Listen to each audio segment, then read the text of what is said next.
नमस्कार मित्रांनो, गोव्यापेक्षा भारी कायकिंगचा एक्सपिरियन्स आपल्या कोकणामध्ये तुम्ही घेऊ शकता. जर तुम्ही मालवणमध्ये असाल आणि मालवणच्या देवबाग किंवा तारकली बीच जवळ असाल तर तिथून फक्त 20 ते 25 किलोमीटरच्या अंतरावर तुम्हाला मिळेल खवणे बीच. तिथे जाऊन तुम्ही कायकिंगचा एक्सपिरियन्स घेऊ शकता. कधी कधी मनाला फक्त पीस हवा असतो and that peace is found close to nature.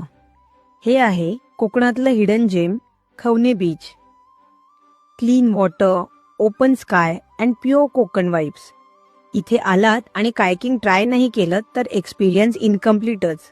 आणि आम्ही हा सुंदर अनुभव घेतला गणराज कायक्स यांच्याबरोबर.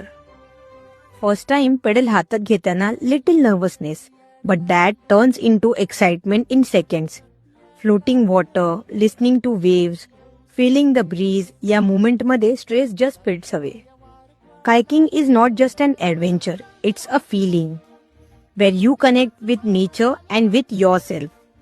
शांत समुद्राच्या लाटा आणि मुलाच्या चेहऱ्यावर असलेला आनंद बघून मन शांत होऊन जातं. जणू काही सगळा अनुभव इथेच मिळतोय आणि तो अनुभव आपण मनात ठेवून आनंदीच राहतोय. कायाकिंग थ्रू मँग्रोव्हज म्हणजे निसर्गाशी एकरूप होण्याचा क्षण. सूर्य मावळतीच्या दिशेने झुकतो आणि मन आपोआप शांत होते.